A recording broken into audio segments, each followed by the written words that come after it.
Today we have Christian Ries here. Christian is the CEO and founder of the Perlant. He oversees 30 employees and it's a social club in Atlanta, Georgia. And so we're going to be diving into that business, his startup, and he's a real entrepreneur. He started 3 companies. He's raised over $7 million for these companies, and he has just some real vast experience. And speed of execution is something that Christian does really well. So you definitely want to make sure to listen in. Christian, welcome to the call. Mark, thanks for having me. Appreciate it. Right on. So Christian, take us back to the beginning of your entrepreneurial journey, and maybe you could share a little bit about your backstory. Yeah, I think it started, Mark, when I was 12 years old. My mom and dad, I'm from South Africa, so hence the funny accent. But at 12 years old, my mom and dad didn't have the most confidence in where South Africa was going. So they sat me down and said, "Hey, it's time for you to pick a career choice, and we're going to try and do our 10,000 hours, and with the goal of eventually moving out of the country and hopefully to the United States." So I said, "Okay, Dad, well, if that's the case, then I want to be a professional golfer." And he's like, "Well, is there something else you want to go do? Maybe an accountant or something a bit more safe and guaranteed?" And I said, "No, professional golf is what I want to do." So he's like, "Well, if that's what you want to do, the wind blows quite a bit down in Cape Town. Um, and we would be on the range at 5 o'clock in the morning before school at age 12. And we did that. I took my first day off, basically my first day off when I was 18, and was able to represent my country. And we won the world championships in Japan alongside uh, fellow countrymen Louis Oosthuizen and Charles Schwartzel and Albert Kruger way back when in 2001. And that gave me the opportunity to come on a golf scholarship. So fast forward, I came to America on a golf scholarship to Columbus State here in Georgia. So that was the beginning story for me. That's incredible. So your first day off was when you were 18 years old. And when did you start practicing? How old were you again when your father asked you that question when you said golf was what you wanted to do? 12. Yeah. 12 years old. So for And I was a 6 years scratch straight. handicap about 18 months later. Incredible. And so your Yeah. dad showed up. Was that a 7-day a week wake up at 5 a.m. or did you take a day off there? No, it was 7 days a week, but certainly, I mean, seasonal. In the winter, you can't wake up at 7 or at 5 because it's dark. But I've got vivid memories of my late father sitting with his Honda. He parked his car right behind the Honda, and he put the lights on in the front of the car so that I could see the divots, and because the divots can tell you quite a bit about what's happening in the golf swing. So yeah, it was quite. That's incredible. But I think my work ethic that Yeah. was the genesis of where my work ethic comes from, for sure. 100%. I mean, that kind of consistency, if you keep focus and if you have a desire to want to do it, I'm not surprised that you've done so well. I mean, it reminds me a lot of the Michael Phelps story where it was every day. He just never missed every single day. And if you do something every day, it's one thing, but if you do it with intensity and a strong desire and you want to do it, I mean, that's where magic can happen. And in your case, that's where you showed up on the world stage, which is phenomenal. So okay, so work ethic. What else do you think from that early stage did you learn by going through and being so strong on the golf game because of your experience? What else do you think you learned that you brought in the entrepreneurial, we'll say, journey? Competitive. I'd say competitiveness is another thing that I attribute to my golf and my upbringing. I just don't take no for an answer. I find I actually enjoy it when people tell me no because I get closer to a yes. Um, I moved to Atlanta. We'll probably get into this down the road, but um, to come launch my first company called Johnny On It. It was actually in the home services space, kind of in your realm. And I didn't know anybody, and we needed to raise quite a bit of money, over $1 million. And I had no idea what I was doing, Mark, and I had several people tell me, "Well, you don't know anybody. Nobody knows you, so that there's the level of trust is not there. There's just no experience. Um, you're not going to be able to raise that capital." And I picked three coffee shops in Atlanta: the Caribou Coffee on Peachtree, Atlanta Tech Village Coffee Shop, and then there was another one, OK Cafe, which is kind of like a staple coffee shop. And I raised $25,000 at a time over a year and a half period, and raised 1.4 million that way, which was crazy to think. But when somebody tells me I can't do something, Mm. there's something in my brain that I can't explain it. It ignites me. This is incredible. And actually, to think back on your story, it was your dad that was the first person that you sold, because for him to get up at 5 a.m. For so many years, he had to be convinced that you were serious. And I think that's a big one. It reminds me when my son, it was about 2 years ago, he was not athletic, my middle guy, not athletic at all. And he came to me when he was about 13. Yeah, he was 13, and he's like, not athletic. He was skinnier, and he's like, "Hey, Dad," he's like, "Can you train me?"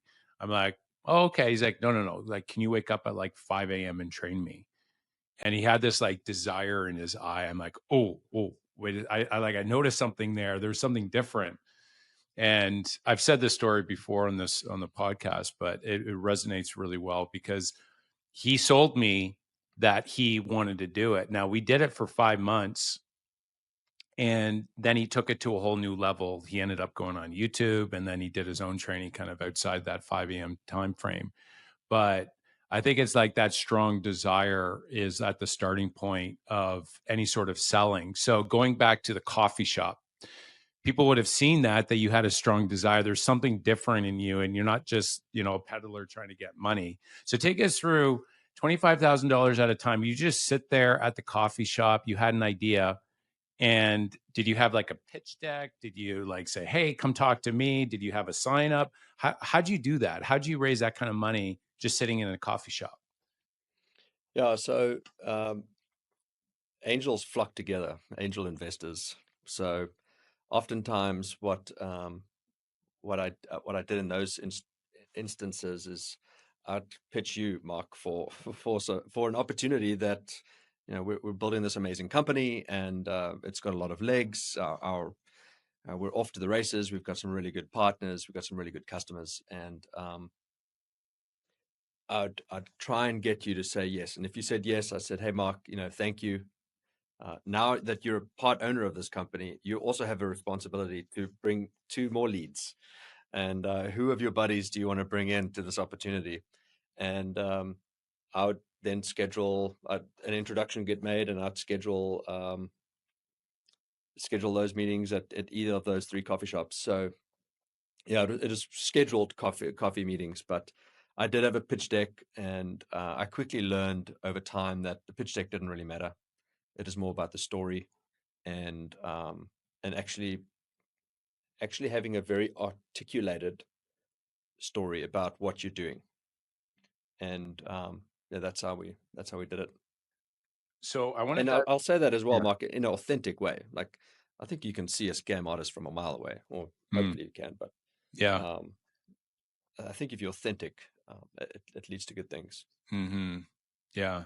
Especially these types of investors, they have a read on people to be able to say, "Hey, listen, is this person genuine, or are they just pitching a story?" Well, let's just say a story instead of like a vision of something that can truly be amazing that they believe in. So, Christian, if you were to give some advice to an entrepreneur on how to craft a very strong message, so they have a vision, they have a new business that they want to start, and they need to be able to get other people on board with that. What will say advice, especially, I mean, you have such a great story there as well, how to create a strong story that they believe in that really resonates with potential investors? Yeah. So the way that I think about that is, as the founder, you've got to be you've got to be able to paint a picture of the problem. that is easily understandable. Um, I'll give you an example for Johnny on it. We were focused in the home services space, particularly around when you're trying to list your home and when you move into a home. And to list your house, you've got to get a whole bunch of service providers to come help. And then once you move in, the average consumer spends on average, I don't know if the numbers are still as accurate as what I recall them 5 years ago, but five to $10,000 in the first year. And then the homeowner is calling the realtor and saying, "Hey, can you please make a recommendation?" And Yeah. the realtor's moving on, and it's an easy problem to understand. Yeah. So what? So that was the problem, easy to understand or to articulate. The solution was a world needs to exist, or there will be a world one day when a homeowner buys a home, and with a click of a button, they'll have all the resources they need at their disposal. And that world doesn't exist today. The way that it happens today is pretty archaic. It hasn't been disrupted that much. And so you've got to take a clear and concise problem, paint a picture of what the future looks like, and then the steps that it's going to take to get there. Mm. And then also the and what you've achieved to date. It's great to say, "Hey, here's the problem, here's a solution, but I've done nothing about it. I don't have any customers. I haven't talked to anybody." Um, and that's when you can have those concise kind of, I call them just mental bullet points. Then you can have a conversation around drawing that customer, investor. You've got to sell the vision to get employees and teammates to come Yeah. onto your. They've got to quit their quote unquote corporate job and take a risk. Startups are very risky. Mm. Um, so you've got to constantly sell that vision. Yeah. That's really good. That's really, really good. The the fact that that applies to selling employees, to selling potential customers as well and clients, that's something that I think applies to every single business, that you have a clear, concise, we'll say, statement or a sentence or even like a short paragraph that everybody should know. I think that exercise is powerful and not utilized a lot, because I mean, you figure you read Scaling Up, some of these books for, I have it on my desk here. Vern Harnish, they talk about doing this elevator pitch. That's pretty much what it is that you're talking about. It's like you got to get super clear on what it is that you're asking for and why somebody should be doing it as well. And so you articulated that really, really well. And I think that applies to, especially to A players that you want to bring on. You said that about employees, because A players, they want something big that they can be a part of. And they're not okay with just like, doing the status quo. We're looking to grow 5% this year. Well, I mean, your culture might be great, but if you're just like, we're going to go tack this hill and it's big and nobody's ever done it before and it's going to be hard, and we think that you're the right match, and we hear all the other A players that we have here as well, they're like, oh, okay, I want to be part of that. Let's do something special together. And I think that that vision is so important. So I think your formula that you shared there is very timely. Yeah, it's all about, you can be a great founder if you can't recruit the team. Yeah, that's right. Yeah, for sure. And at the beginning, a lot of times it's just an idea as well, right? So you have to do that. So that was great. Okay, so let's keep going. So that's the first business. So what ended up happening there, and then we can transition into the second business. Any lessons learned you can share as well. Yeah, so we got it to about 10,000 users in 24 months with a 36% repeat customer rate in that business. We raised a bunch of capital, and our customers were brokerage houses, Berkshire Hathaway, Coldwell Banker, Mark Spain. That's how I know John from, Yeah. or John through, um, and to name a few others. But I made a critical mistake as a founder. I ran the company too close to the edge from a cash flow perspective, and I did not think or consider a natural pandemic and how that would impact. So I didn't really have a risk variable there. It said, okay, we need to have X amount of cash in the bank because in case of a global pandemic. Um, yeah, because of that, it was a sad day. We were one of the youngest companies on stage at Venture Atlanta, raising our next round of funding. Things were the momentum wheel was going in a pretty half decent direction, and the I always thought that if you build it, you can always tweak the financial model a little bit later. And I did not put enough pressure on the financial model up front. So we used to take a 10% take rate. And if you scale back all of the fanciness and all of our customers and all of this stuff, what we actually were is just a marketing and sales company. You needed a lot of volume that through it, and that requires a lot of capital um, investment. So a 10% take rate is just not a strong enough financial model. Uh, yeah, because of that, when COVID happened, I made the tough decision to shut it down, and we lost it all, and I lost a lot of people lost all of their investment, and it was about that time where didn't really know what to do next. Started making a list of my network, so to speak. So Yeah. I think I might have even called John to ask him for a job. Um, and I got the same response from everybody saying, "Hey, Christian, we've seen you work, we've seen you hustle. Like, yes, yes, yes. Where do you fit in an org chart? Like, if you can help us place you inside an organization, that'd be great, and we can go from there." And I was like, "Okay, cool. Let me take some time and think about that." Now, I will say this, Mark. That was towards the end of December or beginning of December when we made that. And because I was all in on this first project, sadly, I also lost all my capital. So I've got a 5-year-old and a 3-year-old at the time at home, Wow. and some people might think that this is irresponsible, and I can certainly see that um, from some people's perspective. But I did not want to leave the startup space, like the technology space. I was on a panel listening to serial entrepreneurs here in the Southeast, Trip Rackley, as well as David Cummings, and it was narrated by Kelly Gay, like all prominent um, technology folks. And the topic of the panel was the optimism of 2021. Like, is 2021 going to be optimistic or pessimistic? And I was listening to them, and they're like, now is the time to be in the technology space. Like, it is just booming. It's about a boom. And I was almost in tears on that call, just listening and saying, I don't want to leave this space. But that was like December, the first week of December. First of all, who's hiring in December? I don't know Yeah. very many companies that No. hire in December. I didn't have Yeah. enough money to pay rent January. And I just took a chance and emailed a serial entrepreneur here in town, David Cummings. We built Johnny on it in Atlanta Tech Village, and I emailed David, and I was like, "Hey, David, my name's Christian. We've met one time, um, very briefly. I'm just looking for advice. What does a founder do? You're kind of like the jack of all trades, but the master of none."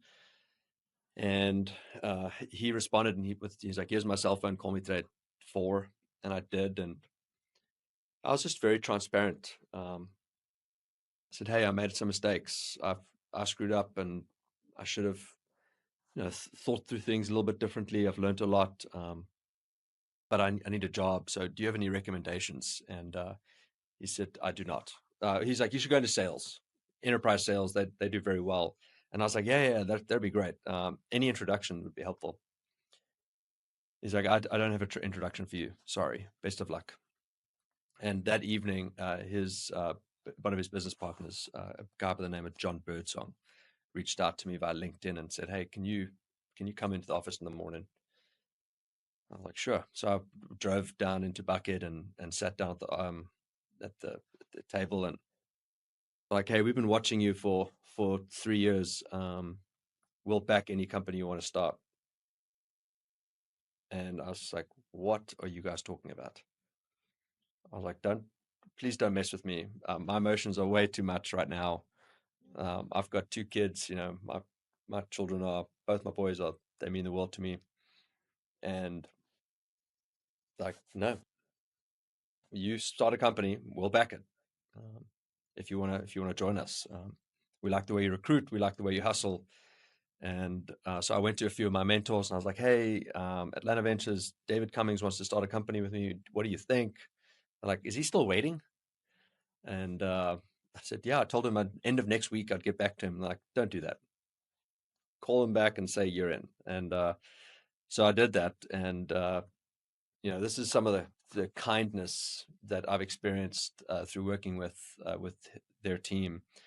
It's like, all right, well, we're going to start payroll January 1st, because we know you need payroll January 1st, and but we need you to take some time off. And I said, no, no, no, you like, let's go. And no, we need you to just decompress, spend the Christmas with your boys, and we'll start a company, after the 15th.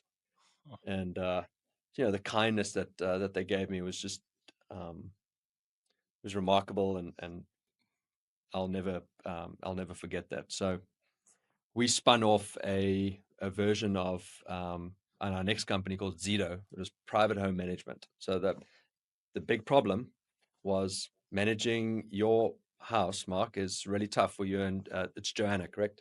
Yeah, that's right. Yeah. Yeah. So it's really difficult for you and Joanna. And or something happens at the house and then she texts you, but you're in a podcast right now, so you can't deal with it. And Yeah. it's like, hey, can't do this. And so the idea was, could we create a private home manager in a texting platform, but with between like a three-way triangle. Hmm. And so if anything happened, you're kept up to speed. There's a problem that she's putting into the texting platform, and the private home manager, our company, takes care of it. And then you guys approve whatever the payment is. And that was a SaaS business that we started. We did a lot of customer discovery. The market is, I think, ripe for it. Got it to about 200,000 in revenue pretty quickly. And we, on a Friday, decided to shut it down, sadly. What Yeah. was the reason there? It was just it got to a point where maybe was it the financial model? Was it the market? What was that? Yeah. What we learned a lot of things. The financial market was going to start shrinking. Gone Hmm. are the days that you've got $10,000 in ARR and you can stand on a stage and say that your company's worth 100 million. Like, Hmm. those days are gone. Now investors are investing in companies on multiples of EBITDA or revenue. Hmm. It's just, which it should be that way. And so we predicted that we thought that the markets were going to face strong headwinds. And then also home services space is just really complex and it's really expensive. And we realized that it's going to require a larger capital investment than what we felt comfortable with. Hmm. And then the third one was, it is really difficult to create a consistent wow experience for a customer. Yeah. And I'll give you a quick example. Let's say your front door your knob is just not, it's wiggly or it's loose. And you put in a text message, hey, I need you to send a picture, and like, hey, I need somebody to come and fix my front door. Well, it's $120 minimum, because that's what it costs to send somebody out. I've got to pay for the truck, insurance, labor. And you're like, well, I can just do that for 10 minutes. It doesn't take an hour. Yeah. Well, we're going to Right. charge you an hour because we're a Yeah. business. We're going to make money. And so we ran into those kind of headwinds with the customer experience as well. And so it just felt like a lot of a challenge after challenge after challenge that we just felt was going to be very expensive. So that was a Friday. I let the employees know on a Monday. I drove to every single one of wherever they were in Atlanta, at a customer's home, gave them the news, and then let all our customers know on Tuesday and shut the company down on Wednesday. Wow. How did Yeah. how wow. How did you navigate the emotional roller coaster of that, going through that like a second time? Yeah, I think golf has taught me a lot. I played professionally for about 5 years after university. Played in the mini tours and the Sunshine Tour, some European tour events through that. And golf is very up and down as well. And they've got a thing called Q School that you've got to go through, and it's quite vigorous. It's like 4 stages, and thousands of guys that are trying, and every event there's only 18 that go through, and then the last 150 get a shot at their PGA Tour card.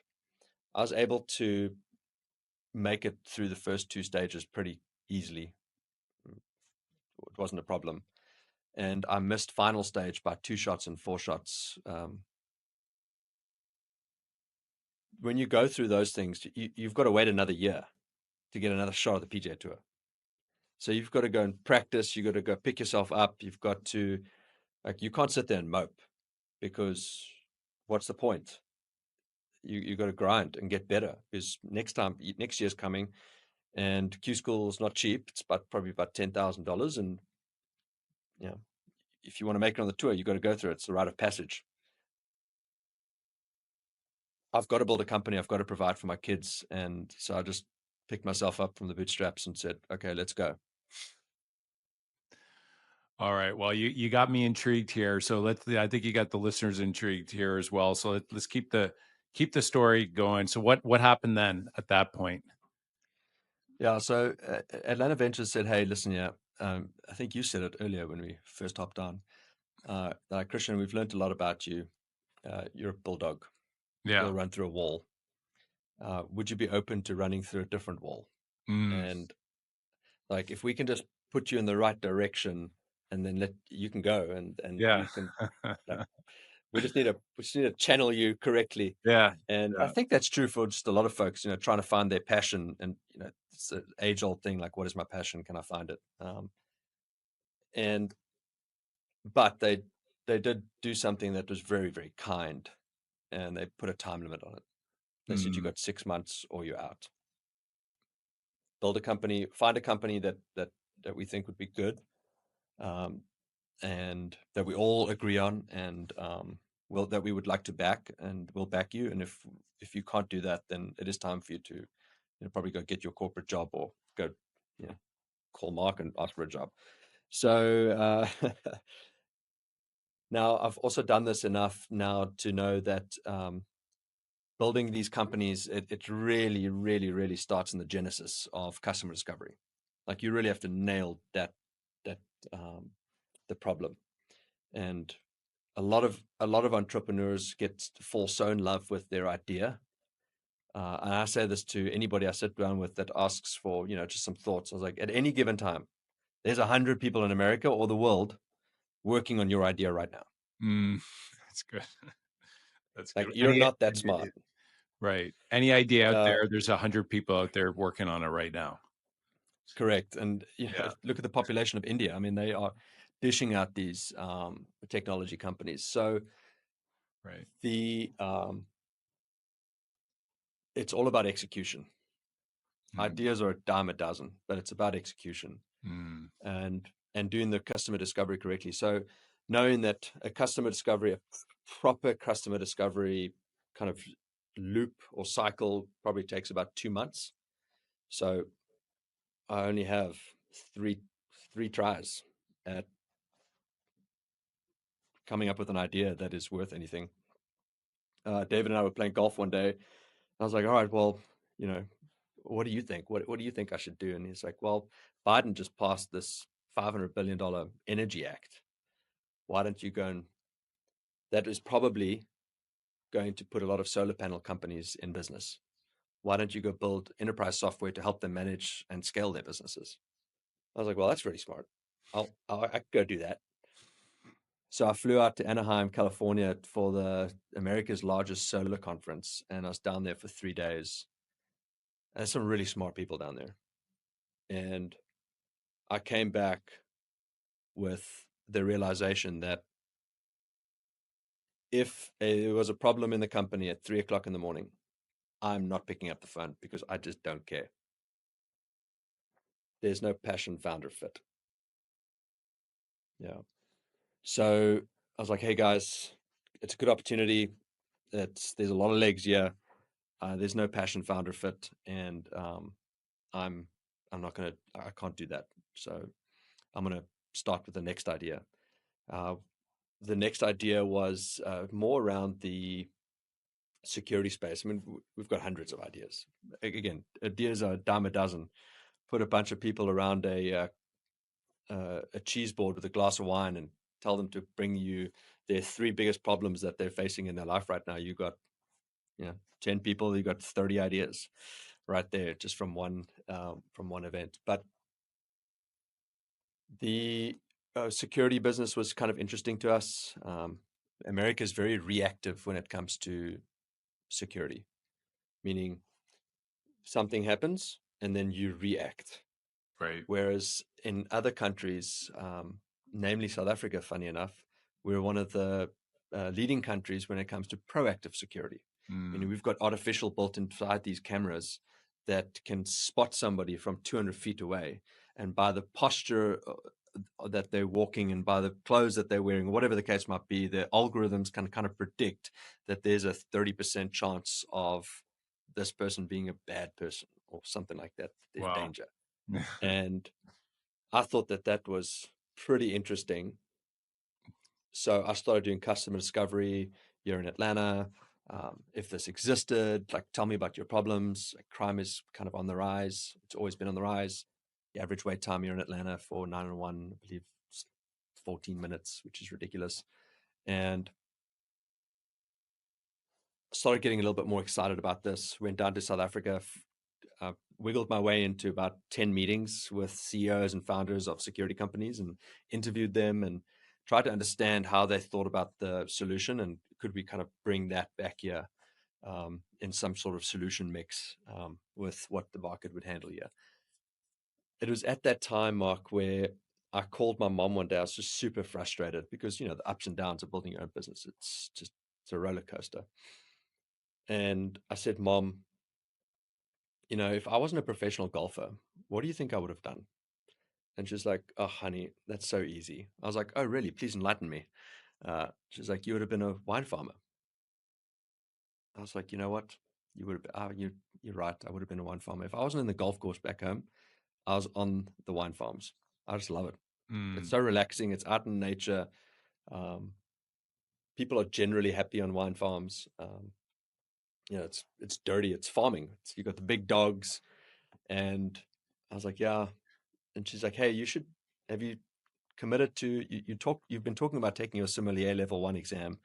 Are you going to do it?" And I was like, "Mom, I've got a gun to my head. I've got to come up with a concept. I don't have time to go write an exam and study for it." Yeah. So that sat at the back of my brain, and I was like, "You know what? I do need a break. I'm going to take 2 days off." So I flew down to Ponte Vedra Beach and sat in a sommelier 2-day sommelier class with a court of master sommeliers with 4 grandmasters. And um, I don't know, grace of God, I passed somehow. So fun, had such a good time. And I was playing golf with a friend of mine and mentor and an investor in both prior companies. And I was like, Richard, I know this sounds so cliche, but I just want to do something that I'm passionate about. Like, I don't know if the security thing is what I'm passionate about. And he's like, "Well, what are you passionate about?" And I was like, "I love golf. I don't want to build a golf company. I've got no ambition for that." I was like, "I love wine. I just wrote my sommelier exam." And he's like, "Oh, really? That's awesome." And I was like, "I just love bringing people together. I love a good dinner party." And I'm also wise enough, and I've been in the technology space long enough now to know that building a technology business in the wine space, the graveyard is long and wide Yeah. and deep. Right. And I was like, "I can't do that." And he's like, "Well, it'd be cool if we could bring kind of like the Napa Valley experience into every major city. It's kind of frustrating that we've got to fly to Napa or Sonoma or Mm. Europe or South Africa to go and get that experience." And I was like, it belongs in every major city. He's like, "Why don't you go build that?" I couldn't sleep that night. And I started thinking about it more and more and more. And I was having a lunch with one of the venture guys, and I was about to pitch um, David Cummings on this concept and the security concept. And I told John during lunch, I was like, "Hey, I've got this crazy, crazy idea. what if we bring the Napa Valley experience into every major city and we wrap it around a community of people that love food and wine? And we put it on the foundation of a SaaS business, like a membership business. And he's like, how long have you been thinking about this? And I was like, I can't sleep. I was like, in fact, I'm at the point now, if you guys don't back it, I'm going to go build it myself. And he's like, you should pitch that today. Like, let's go. And on the way home, on the way back to the office, I emailed David and I said, hey, do you have a few minutes? And he walked in. He's like, pitch me right now. Let's go. And I told him, I was like, David, I think that there's an opportunity here that to bring the Napa Valley experience into every major city and wrap it around a community of people that love food and wine. And he's like, Christian, I haven't seen this much passion in your eyes in 2 years. We'll back it. And that was the genesis of the Perlant. That's incredible. That's incredible. So you pre-sold over 300 memberships. Take us through how the start has been, and are you still loving it? Well, I haven't worked a day since, and I work very hard and I work long hours. So that's kind of a sign that it's probably close to my passion. So the first thing that we did is back to just because we love the idea doesn't matter. We're not that smart. I'm not that smart. Got to prove it. So got to go through the customer discovery cycle. Got to go through and really go figure out if the market is going to if there's a need for it. And so I said, okay, what we're going to do is we're going to sell 100 memberships before we capitalize anything. Before we put an ounce of capital in it, I want to go sell 100 memberships. We'll charge 5,000 initiation, and I'd like for somebody to put money, $1,000 down, not because we needed the capital, but I actually needed to see that it's a big enough problem that somebody's going to part ways with money. Yeah. Oftentimes, entrepreneurs build a business and they like, well, would you buy this? And they're like, yeah, yeah. I was like, okay, cool. I've got 100 commits. And then they launch the product, they make the investment, launch the product, and then nobody buys it. I'm like, well, you said so. Money's the money is the key in that ingredient. So it took me about 7 months to sell 100 memberships. And what we were looking for was authentic demand moments. And Mark, I don't know how we're doing on time, Yeah, but keep I going. can give you some examples of what we're looking for, what Please. we Yeah, this experienced. this is very very exciting for me. It's like this you found your niche now, and so I'm really curious in how you started this, and so keep going. Cool. So sometimes I don't respond to somebody on purpose because I want to see if the problem is big enough that they're going to email me back or call me back again. So I was sitting in a meeting and I get this 2 missed calls, voice message, and a text message from an unknown number. And I'm like, okay, well, that's kind of seems desperate, but whatever. So, but I'm driving home to go pick up the boys and from aftercare. And I thought, I've got about 20 minutes. Let me call this number back. So I'm sitting in the car, I'm calling back, and I'm like, hey, I'm Christian. How can I help you? She's like, Christian, thank you so much for calling me back. I really, really appreciate it. Are you the guy that's starting the private wine club in Atlanta? And I said, you do sound very close to a journalist. So I can't neither confirm nor deny. I was like, how'd you get my number? She's like, all right, I'm just going to tell you the story and just, just bear with me. She's like, my husband and I were in an Uber last night heading to dinner, and the Uber driver said, hey, have you guys heard about this private wine club that's opening in Atlanta? And she's like, I couldn't sleep. Like, I woke up early. I told my husband, I was like, we have to be members there. I have to find out what's going on because we are so passionate about wine. They travel to wine country every year. And so she went into her network. She's a CEO of a technology company here in town.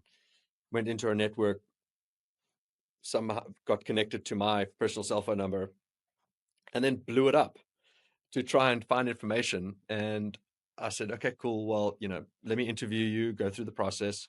And because we have to double check that everybody's generous, humble, and kind. If you want to be a member at the Perlant, you got to be generous, humble, and kind in your So good. character. And And I said, okay, it's $5,000 initiation, and then it's $1,000 down. And she put the money down within like 10 minutes. Yeah. I was like, that's really weird. Huh. That's really weird. I think we That's found something. we found something. And then Yeah. the second story was I called somebody. She put down 5 minutes.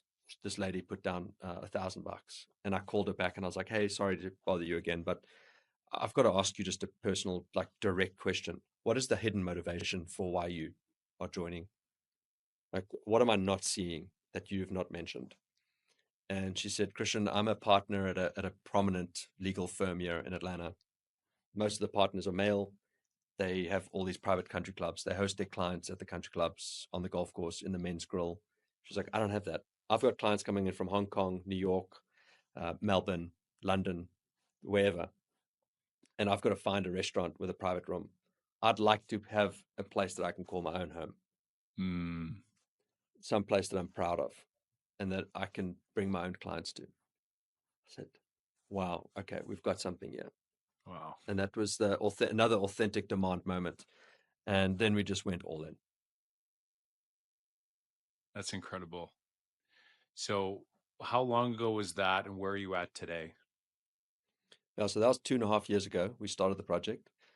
Today we are live and yeah, up and running. We've got just under 400 paying customers, members of the Perlant. We've got an incredible team. The two co-founders and one in Rachel Katz, who's kind of leading up our branding and membership experience, and then Elizabeth Dames, who's probably considered the brightest wine mind in the Southeast. She's a wine director and a grandmaster candidate for the Court of Sommelier.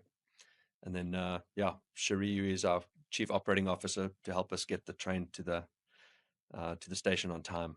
So pretty incredible team. What an incredible story. And that you were able to take the key lessons and you continued to keep going. Your golf background would have given you a really strong foundation, as you had mentioned, to keep going and to go through the ups and downs. What advice would you give the listeners with your journey and starting a business out? I mean, you gave some really good nuggets along the way.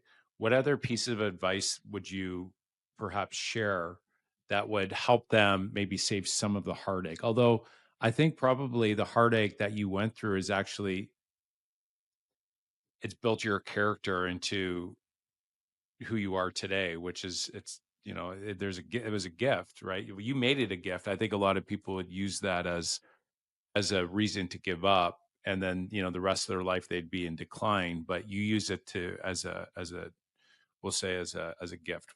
I think that's probably the best way of explaining. Although it probably didn't feel like that at the time. Looking back, it's probably this forced you to grow and become more, and then you found your true calling.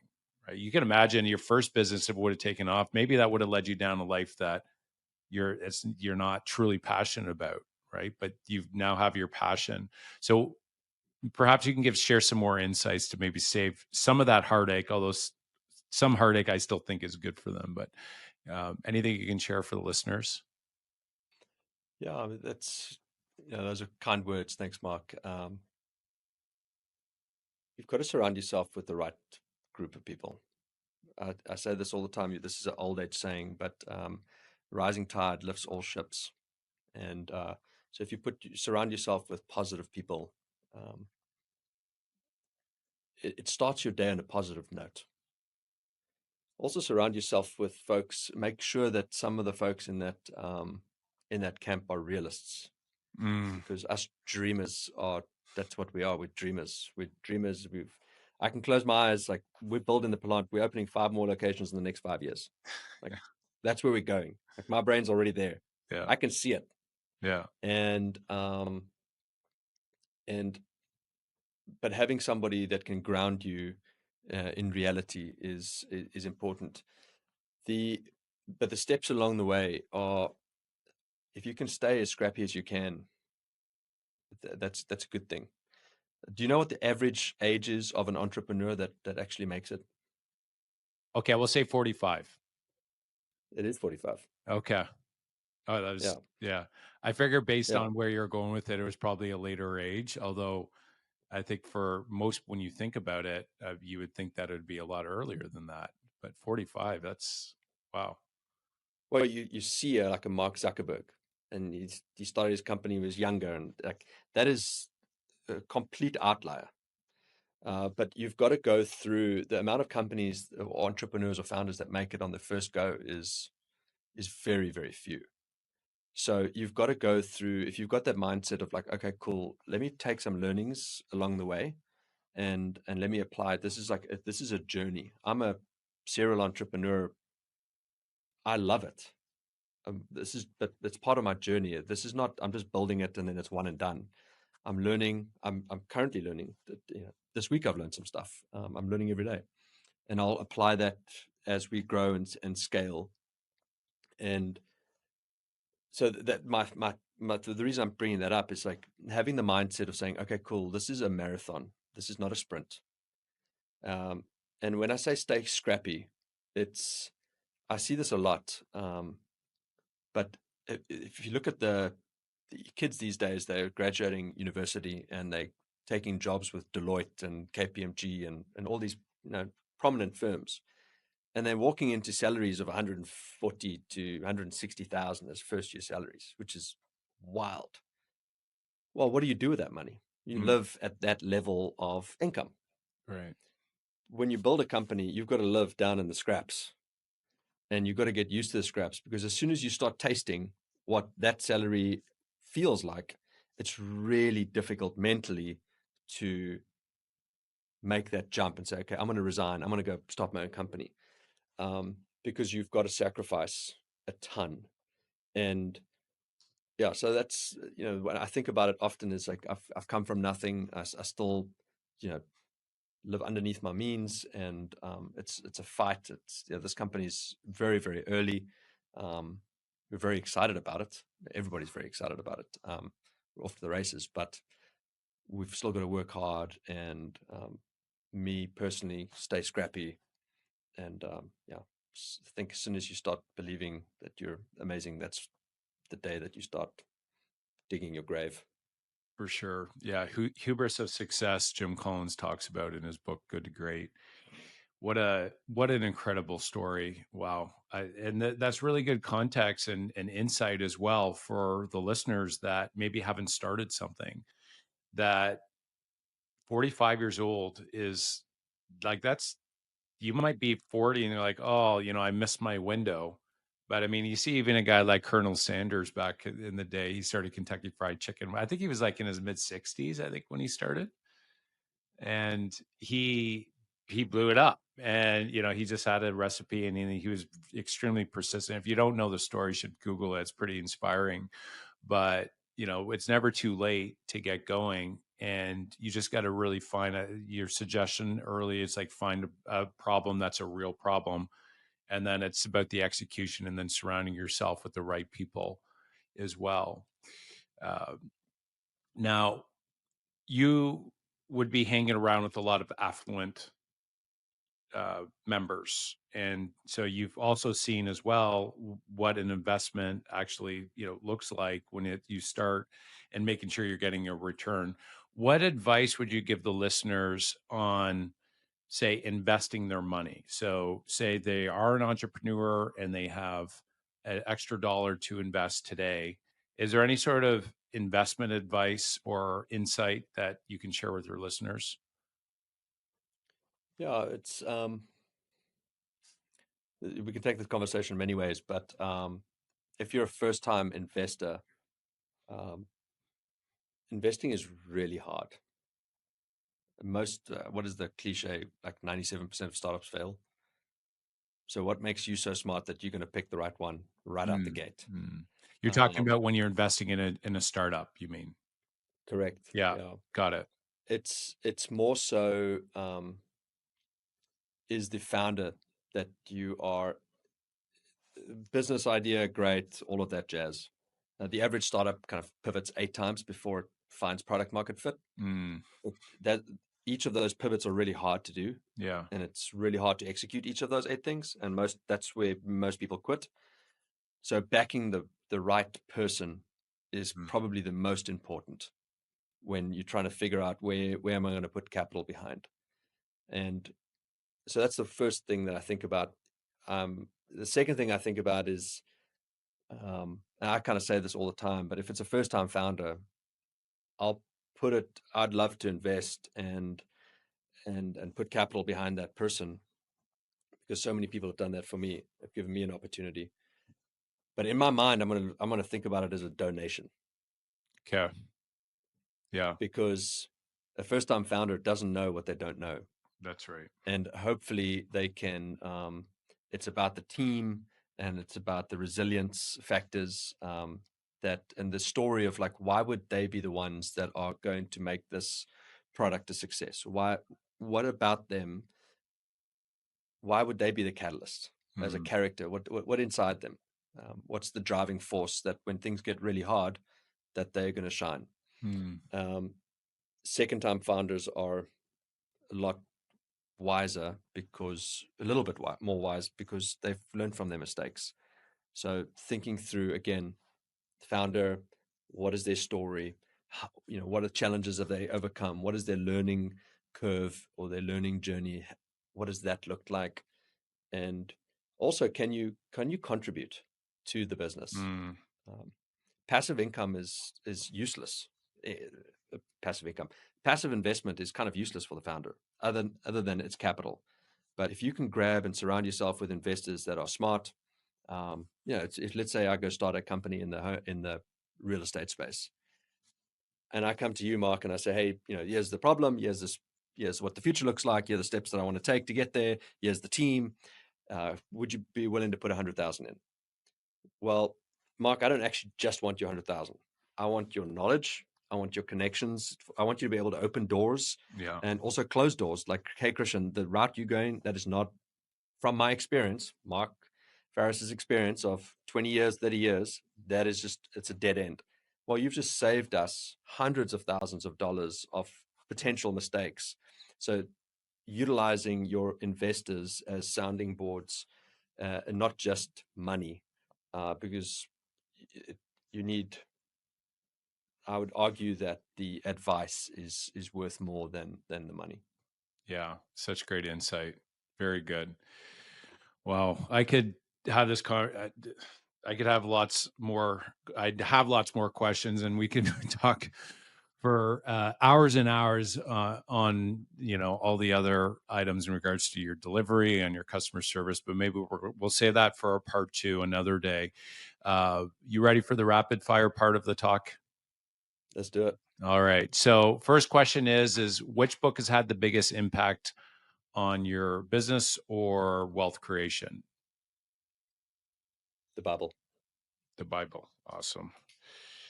Yeah, the Bible I've found to be, from a business book, to be even very strong as well. Not to mention all the foundational lessons along the way, but even like Jethro with his counsel to Moses on the org structure is like, you want an org structure in a company, is go read about Moses there. So that's great. That's great. All right. So second question is, how would others describe you in 3 words?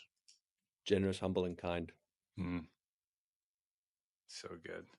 And so it's interesting when you actually launched this last company, were those your values that's the qualification to bring people in, right? And so Yeah, those three. the foundation of that, Mark, was a marketing agency, that uh, interviewed us and myself and the story and all that stuff, and they came back with some of suggested values that we could add to our story. And I thought that was very kind of them to do. So we've just taken that, and generous, humble, and kind. So good. And what great values for a wine club. What that to me is like is that's going to attract the right people, just those values in itself. So I think that's a great foundational pillar. Obviously, that's been a big part of your success. I think so.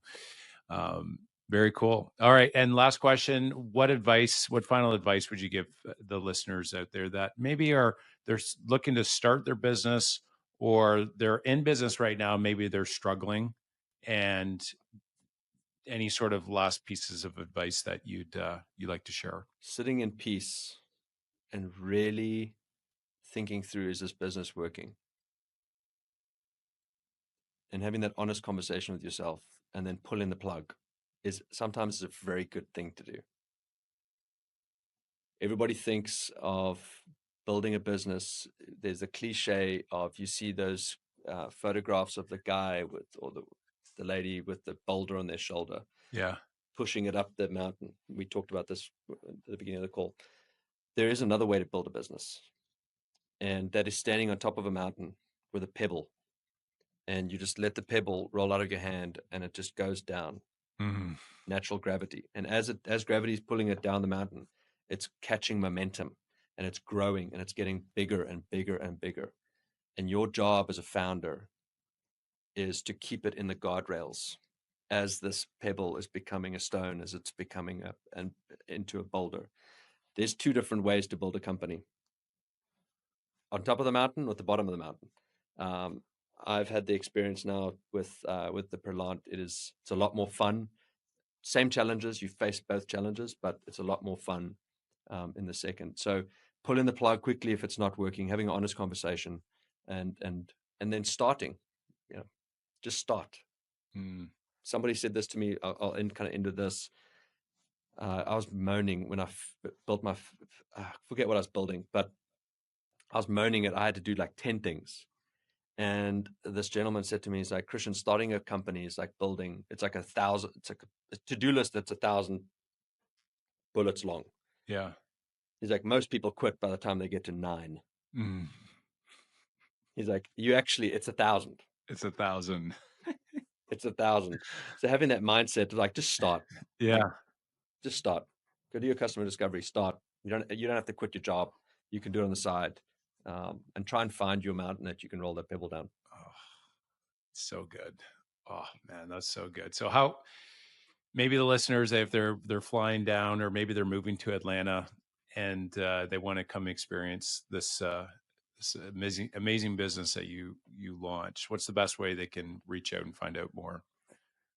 Yeah, the perlant.com is a good resource. There's membership applications there. We've got a pretty robust interview process to ensure that you're generous, humble, and kind. And yeah, we'd love to chat to you. Yeah. Always looking for good people to join our community. Yeah, amazing. Christian, thank you so much for coming on the show. It was phenomenal. Mark, thanks for having me. I Yeah. appreciate it. Right on. Well, thanks for listening, guys. If you like the show, please share and subscribe it. Subscribe to the channel, where we are building a community of up and coming entrepreneurs. And if you are interested in investing in real estate, or you're thinking about real estate, or you're thinking about a good investment, go to fulloutinvesting.com, where you can actually check out one of a sample deal that we have done in the past, and also our 10-step full out investing process as well. Go to fulloutinvesting.com. And just remember, the fastest way to build wealth is to grow your business and invest in real estate. I love you guys.